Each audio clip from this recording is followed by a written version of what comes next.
Hey content creators, in today's video we're going to talk about how the Instagram algorithm works and how you can hack it.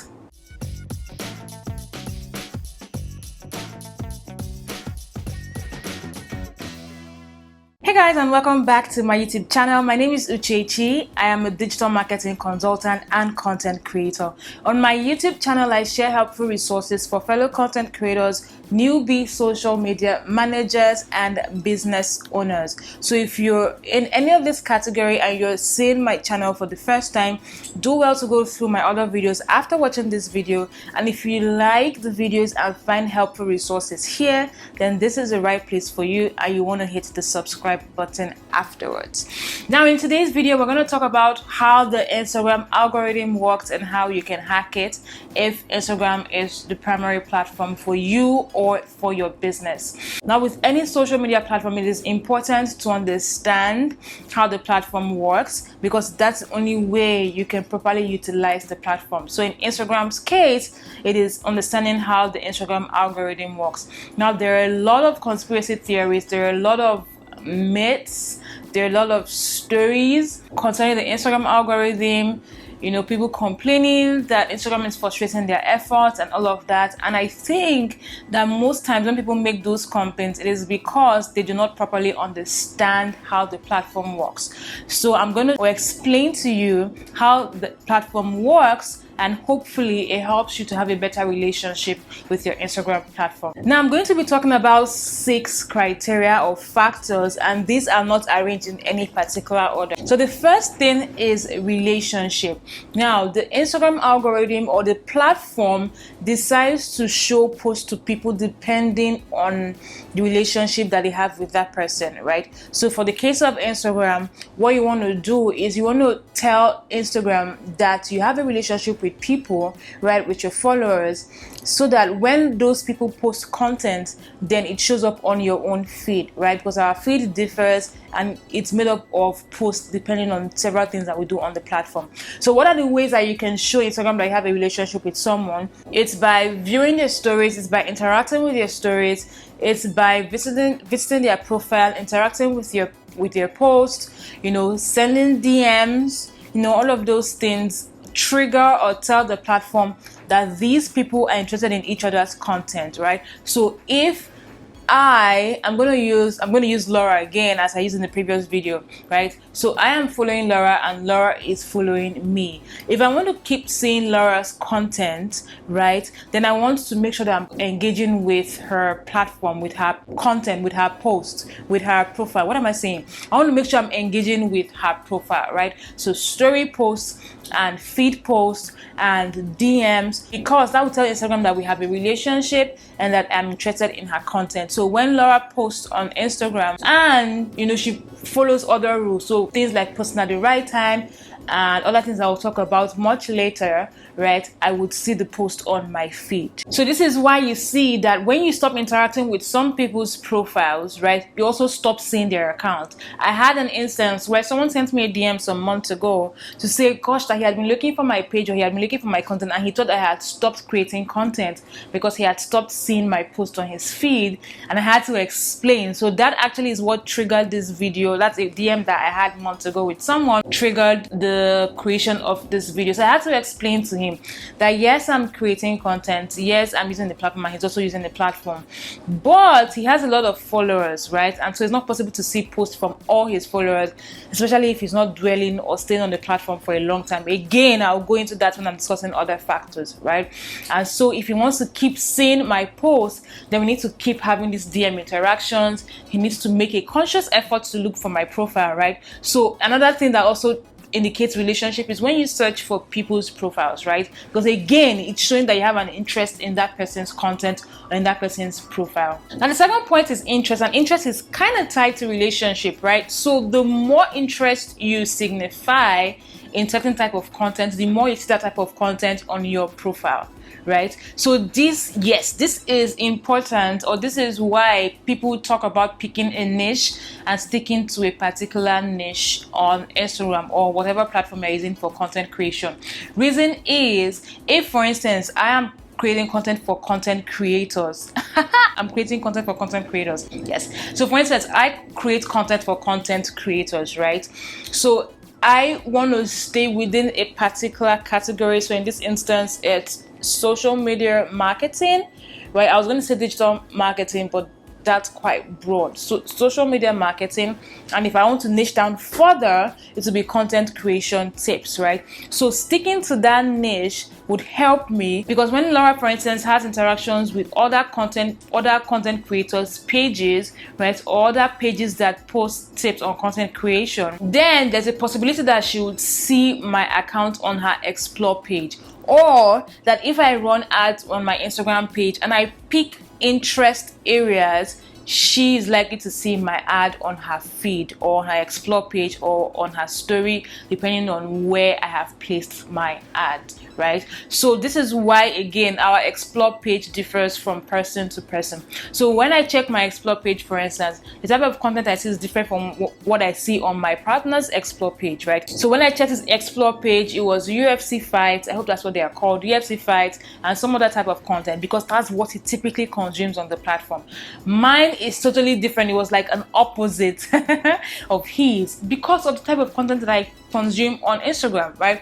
So if you want to see, so if you have visited some very funny pages on Instagram, and because of that you have seen that type of content pop up on your explore page, then you want to stop interacting with that type of content so that Instagram will stop showing that type of content to you. So that's something else that influences the algorithm. That's something else that influences the ranking of your post on your audience's feed. Now, the third way the Instagram algorithm works is by frequency of views, and this is for both you as the creator and for your followers as the audience, and I'll explain. Now, for you, you want to be active on the platform, right? Because you don't want your platform to go dormant, and this cuts across all other platforms, not just Instagram, right? So even if you are not posting actively on your feed, then try to make sure you are posting on your stories, interact with your hashtag community, interact with your followers posts, do other things behind the scenes but on the platform, so that Instagram doesn't think that your account is dormant. So for instance, I started exploring stories more. So before, how my Instagram stories worked was I would only post on Instagram story when I'm posting on my feed. So it's taken from my feed post to my Insta story post, or it's taken from my feed to my Insta story. Yes, that's more sensible, right? But now I've made a conscious effort to post on Insta story even outside my feed posts, right? So last week, or for a week, I didn't post anything on my feed, right? But I was posting and interacting with people on my Insta story. When I checked my insights for the previous week, I saw that I reached more accounts and I had more content interactions, even when I wasn't posting on my feed, right? And that's because I was posting on Insta story and also interacting with reels and doing some other things behind the scenes. Now, for the audience or for your followers, the frequency of views determines if they'll see your post. And this is why someone that uses Instagram or is on the platform once a day would miss more posts than someone who is on the platform maybe 12 out of 24 hours in a day. It's just mathematics and it's logic, like I would say when I'm talking about the Instagram algorithm, right? So if I visit Instagram, or if I'm on the platform just maybe once a day, and that once a day is like 30 minutes, there is no way that I would see posts from every single person that I am following, and that again is going to lead into another factor, right? So if I'm on the platform just once a day, and that once a day I'm spending like 10 minutes, 20 minutes, 30 minutes, I'm only going to see few posts, right? Because there's going to be a backlog of all the posts that have gone up on the platform from my followers throughout the day. So if I'm not even spending enough time on the platform, then I'm not going to see all those posts. But if Laura is addicted to Instagram, okay, let me not say addicted. So if Laura uses the platform a lot more regularly, so she's checking in the morning, she's checking at intervals, she's seeing the post, right? So she doesn't have that much of a backlog compared to me, who comes on the platform just once a day and stays for just 30 minutes, right? So if you have a lot of followers who are not active on the platform, then there's a possibility that they are missing their post. And it's just common sense. It is not Instagram limiting your reach. It's just because they have a backlog of posts to go through, and if they're not staying long on the platform, they're not going to see all of those posts. But if you have a lot of followers, right, or your target audience is made up of people who are always on the platform, then there's a higher chance of them seeing your post when you post on the platform. This then brings me to the next point on what influences the Instagram algorithm, and that is following. And what I mean is the number of followers that your followers have. I'm on the road today. So this just simply refers to the number of followers that your followers have. Again, I'm going to use the Uche and the Laura analogy, right? So I am Uche, I'm a content creator, and Laura is one of my followers, right? She's following me. Now Laura is following me, and it's probably following 499 other people. So I'm going to tie it to the other factors that I have talked about previously. Again, Laura is following 500 people, and Uche is one of those 500 people. So she's following me and 499 other people, right?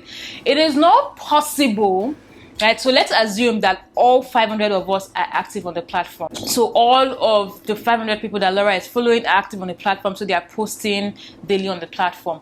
If Laura is a frequent user on the platform, then there's a higher chance of her seeing a lot of our posts. But if she is not, if she comes on the platform just once a day, she's following 500 people, right? There's going to be a backlog. And out of those 500 people, there are people that are posting multiple times a day, right? So if Uche is posting just once a day, so maybe if I posted in the morning and Laura is coming on the platform in the evening, because that's when she typically has time to come on Instagram, she's not going to see my post, because she's following 499 other people who have probably posted more than once that day, and some of which have also posted in the evening when Laura came on the platform. Now this is where posting at the right time comes in, right? Because you need to understand your target audience and when they're on the platform the most, so that you can post at that time, and that is so that you can catch them when they come on the platform. So even if they have a backlog, yours is the most recent, and again, if they must have interacted with your profile recently, and so they will see your post on their feed. I hope I've not said too much, but yeah, that's pretty much how it works. So have you seen the way I've been able to tie to other factors? Now for this, there's no way to hack this singular factor, because you have no control over the number of people that your followers follow. But again, this is why sometimes people, say turn on post notifications, so that when I post, you get a notification.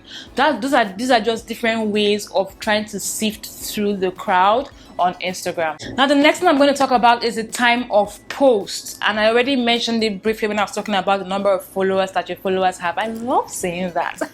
Now the timing of your post is very, very important. So there are a lot of things that you are battling with. You are battling with the other 499 people that your followers are following.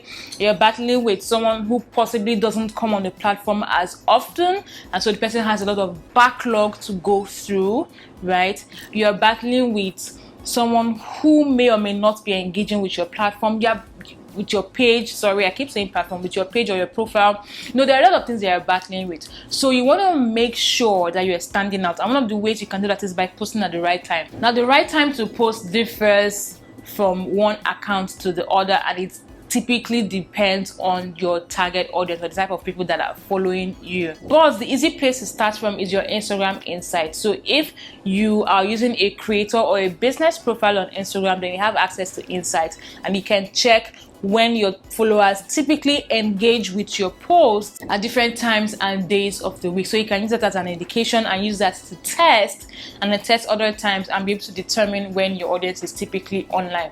But like I said, it depends on the type of audience that you have. So if the bulk of my followers are working professionals, right, then I want to post in the mornings or in the evenings. In the mornings because they are on their way to work, so they are either being driven or they are in transit, and so they are looking to their phone and trying to catch up on what they missed the night before, or in the evening because they are done from work and they're trying to look for how to relax, or they're on their way home and bored and just trying to get their mind off things and off work. Posting during the day may not do me a lot of good. Again, my target audience is working professionals. During the day, they are busy at work, and even when they're on the platform, sometimes they're on the platform to look for things specifically, or they are mindlessly scrolling. So if I'm trying to pass very important information, then I want to make sure I'm putting it in a post that goes up in the morning, right? Or in a post that goes up in the evening. Now, if your target audience is made up primarily of stay-at-home moms, then I believe you want to post during the day, right? Because in the morning, they're probably busy with taking their kids to school, running school errands and getting their partners out of the house, maybe making breakfast for their partners and all of that stuff, and then tidying up to some extent after they leave. And then in the evening, they are doing school runs again, probably helping out with assignments. Their partners are back from work, they need to get into the kitchen or take care of their partner, to tend to their partners. They are busy with home chores. But during the day, they have a lot more time, or a bit more time for themselves, because everyone has gone away from the house. They're at home. They've dedicated an hour or two to doing house chores, and so they have more time to be on the platform, right? So you see why understanding your target audience is key, because it helps you understand their behaviors and then helps you to be able to figure out when they are most likely to be on the platform. So you want to make sure you are testing time. So for instance, according to my insights, my best times are in the evening, so I typically post between the hours of 6 and 8 p.m. But there was a day that I put up a post in the morning and it performed well. It performed as well as it would have if I had posted in the evening. So do not get boxed into what your insights are telling you, right? Like I said, it's a base. If you're not sure where to start, if you have no idea, it's a base, right? And then you can experiment from there. And the last point are interactions. Interactions on your post are very important because they also influence your post ranking on your followers feed. Now, Instagram has come out itself to say this, and I recommend, if you're not following some of these pages, to follow at creators, at Instagram for Business, Facebook for Business, and I'm not sure how to pronounce his name, but he's the head of Instagram. So these are 4 accounts that I believe you should be following. I keep up a lot with creators and with Instagram for Business because my primary platform is Instagram and I don't use Facebook as much. If I was using Facebook as much, then I'll also be keeping up with Facebook for Business Instagram page. So if you're not following these handles or these pages, I believe you should follow it. I typically get first-hand information on new updates. So for instance, when they introduced the Reels Insight, I found out because I'm following the creators account. So please make sure you're following these accounts. But Instagram itself said it through the creators account that there are certain things that influence your post ranking on feed, and those are your shares, your views, your likes, and your comments. Now please, there's no ranking, because sometime this year and late last year I saw a lot of posts ranking metrics, so saying saves are the most important, followed by shares, followed by comments, and likes being the least. I'm not sure where that came from, but yeah, Instagram has said these are the things that influence your post ranking on your followers feed. So what are the ways that you can drive interactions? Call to actions, right? So do not just write fancy captions and leave it there and there's no ginger, or there's nothing dragging someone else to leave a comment in the comment section. And I have started experimenting with this. Now there is this post, you guys. There's a post that went up on my page recently, and this post is fit. It is fit. It is just fit. Now, except there's something aesthetically pleasing about this picture that I'm not aware of, maybe because I don't have a very artistic eye, it is just fit. But that post performed as well as a post with my face will perform, right? So in terms of likes and in terms of comments. Now I went back to check to see what was different with that post and compared to other posts, so other non-facial posts, right? Because what I've noticed on my page is that any post that doesn't have my face typically does not have as much engagement as a post with my page, with an exception to celebratory posts like birthdays and all of that stuff. So I went back to check the post and I noticed that the hook was at the beginning of my caption. Now I have experimented with this a number of times, right? So there are times where I leave my hook at the end of the caption, so it's either a comment, so it's either a question or a call to action or something, dragging people to the comment section to leave a comment, right? And sometimes I leave it at the beginning. And I've noticed that when I leave it at the I mean, there are exceptions to this thing. So there are times where I've left it at the bottom, and then people see it and leave comments in the comment section. But there are times I've left it in the bottom and it's just crickets in my comment section. So this time around decided to put it at the top. And because what happens with captions is, if your captions is long, Instagram cuts it to I think the first 3 or 4 lines, right? So there's nothing dragging the attention of whoever is seeing that post in those first 3 or 4 lines, then they may not tap on the see more or the more icon to see the rest of the caption. Now again, there are exceptions to this rule. So sometimes, the picture itself or the post itself is so engaging that people want to see the rest of the caption, right? But just to be on the safer side, I've started experimenting with putting my hook at the top, and I believe that's what helped or drove the engagement in this particular post. So if you want to drive more interactions on your page, if you want to drive more interactions with your post on your Insta story, for instance, make use of some of the features of the poll features, the sticker features, the sliding thing you have. There are a lot of interactive features on Insta story, so try to make use of them on your Insta story. I have started doing that, and the engagement has been phenomenal. For your Instagram feed posts and your reels and your IGTV, experiment with leaving your hook at the top or at the bottom and see which one works best, and then stick to that. I feel like I've been talking for a long time, but that's it. I hope this video helps you to better understand how the algorithm works, right? So that you understand better how Instagram works and you can use it to tailor your content and Instagram strategy and not get frustrated with your Instagram marketing efforts. Again, if this is the first time you are on my channel, welcome. Do well to go through my other videos. I did a previous video on things you should stop obsessing about. If you haven't seen it, I'll link it above and also link it in the description box. But feel free to go through the channel and watch other videos. And if you're not yet subscribed to the channel, please hit the subscribe button and join my growing YouTube community, and I'll see you in my next video. Till then, stay safe, stay fabulous. Bye guys.